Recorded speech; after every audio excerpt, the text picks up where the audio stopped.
humidity is coming in big. Dew points starting to rise above 60 degrees this afternoon. That's to the point where it starts to feel humid.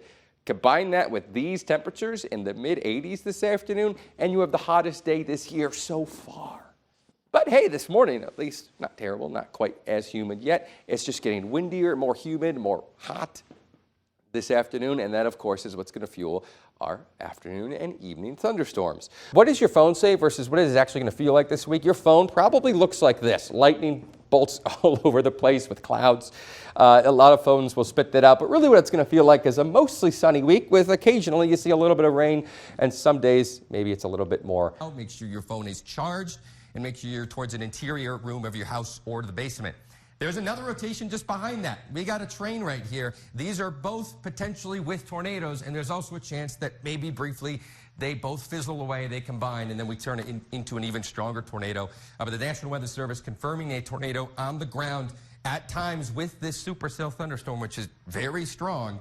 And with that, we are not really expecting this to fizzle away anytime soon because the atmosphere is just so almost perfect right now to keep this going, to keep this spinning. Look at lunchtime. It's raining everywhere. Some spots, it's really raining. Don't be surprised if you hear a roar of thunder. It's possible. This is a strong system moving on through. Backside of the system, here come winds out of the northwest. That starts this afternoon. Temperatures quickly dive into the 20s. And as they do so, it turns to snow. And because there's so much moisture and rain locked up in the air, it's quickly turning to snow, like freezing instantly. That snow will be heavy at times. Look at Rochester. Here's 5 to 6 p.m. That's really heavy snow. The thing is, it doesn't last too long. It lasts an hour or two at most. And then it's done. So briefly, a very quick, intense burst of snow is what we're tracking sometime this afternoon, 2 to 6 p.m., moving on through with winds set to follow that. By that time, the winds aren't really there, and then the snow quickly moves on through, sometime between, I think, 6 to 9 p.m. Most of the snow will start out light, and then you'll see that, oh, yeah, maybe this isn't so light. Maybe it's pretty decent snow. That would probably only last for an hour or two. Here's my advice to you. A lot of folks get off work around 4 or 5 p.m., give or take, right? If you can, maybe leave a little bit early.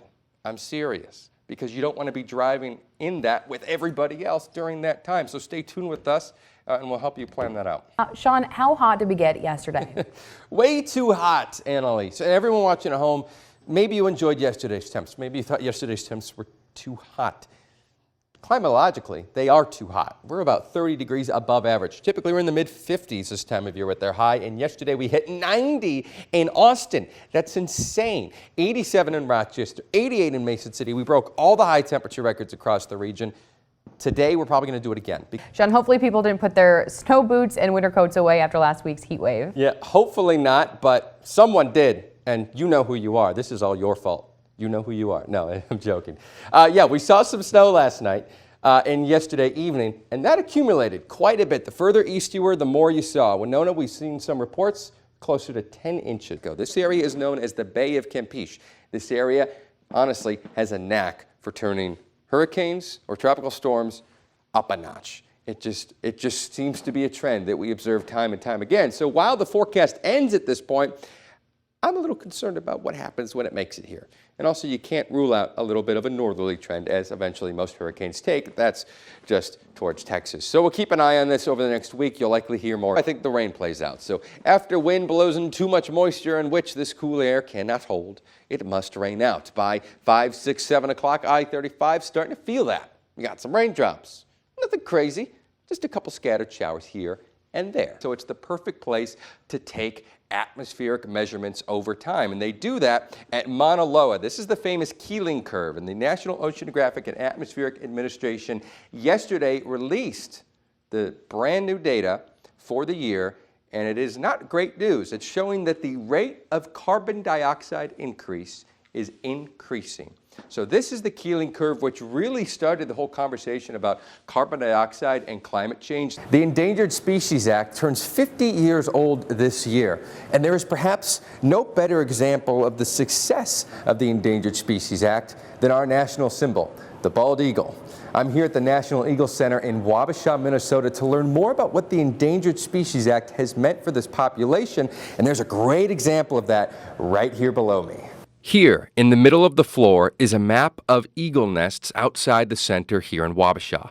Look closer, and you will see they are all over the place. Scott Mayhus is the Director of Education at the National Eagle Center, and he says just outside is one of the best places in the whole country to spot this once endangered species. We have over 50 nesting pairs of bald eagles in a close vicinity of Wabasha. It's some of the highest nesting densities of bald eagles anywhere in the lower 48 states, and it's right here in this part of Minnesota and Wisconsin. A quick check outside confirms this, as we spotted several dozen just across the Mississippi River roosting in a tree during this interview. But it wasn't always this way. As the days get shorter into fall, the sun gets lower in the sky. Generally, it's angled a little bit further south, so anything that's facing north is already getting a little bit less sunlight. That's why we're starting to see these leaves change colors on these north-facing hills first. And the reason that they turn into these brilliant display of reds, oranges, is because the pigment inside the leaves, inside the plant, chlorophyll, is what gives plants those green colors. It's also what helps turn sunlight into food through photosynthesis. But as the sun gets lower, that chlorophyll breaks down and it gives way to other chemicals which are still there, other pigments. That's pigments like xanthophyll or carotenoid, which give us these brilliant yellows. So next time you're heading outside, maybe find a north-facing hill first, or maybe a building facing the north side. That's where you're first gonna start to see these colors, and over the next couple of weeks, everything else should be this brilliant display. It's not all doom and gloom. The report actually highlights some of the policies which have worked so far and gives us some options as to where we can go from here. And here's the other thing. The price of renewable energy has basically fallen off a cliff, and it's now competitive with other forms of fossil fuel sourced energy. This trend is expected to continue, and the report clearly states that this is one of the most cost-effective ways to mitigate the impacts of climate change. Here's the other thing. Between 2009 and 2019, emissions in a lot of developed nations actually decreased. We're going to talk a lot about next coming hours about the conditions out here and the increase in winds, but how can you not take a look at this? What you have is a beautiful sunset, sundogs on either side. If you look above the sun, sometimes, hey, you just got to sit back and look at it, right? Nature's amazing and beautiful, but if you look above the sun, there's a little pillar right there. Well, what's happening is the winds we have today is picking up the snow. It's made of tiny ice shards which refract it like a mirror. They're all falling above it. All that light pillar you see above it is a bunch of tiny millions of mirrors shining down on it. It's the same thing on either side with the sundogs, and if you look close enough, you can see the full halo. Reporting live from Dodge Center, meteorologist Sean Macaday, KIMT News 3. Now, if you have a lot of snow and ice to clear, you may think, hey, if you want to clean a whole sidewalk like the one behind me, you're going to need this whole bucket. That's just not true. Actually, all you need is a coffee mug like this. Just fill that up. And that's all you'll need for 10 square tiles of sidewalk. You can just jump in a pool, jump in a lake, or if you want to, you can do this and just dump it right on yourself. And I'm gonna start getting pretty cool here soon. And I have a third one, and this one's also obvious: avoid hot food. But there's a caveat right here, and it's that spicy food. Spicy food actually helps you sweat more. It's all about sweating today. I have here a chili pepper, and hopefully this is gonna help me sweat a lot more. And now, I ran out of water. Oh my God. We're gonna send it back to you. Have ways to stay cool today. Live in Rochester, KIMT News 3. Invasive species like buckthorn and wild parsnip are killing off local plants, but Rochester has hired a new team to help. Right now, I'm at Corey Hill Park in Rochester, Minnesota, and towards the north end of the park in what they call the oak savanna. Now, this particular section is overrun by buckthorn. It's an invasive species, very problematic for the local environment, and it's also really sharp, not fun to walk through. But there's a solution, and it may not be one you've ever heard of. It's this little guy. How you doing? And all of his friends and his mom, they're gonna clean it all up.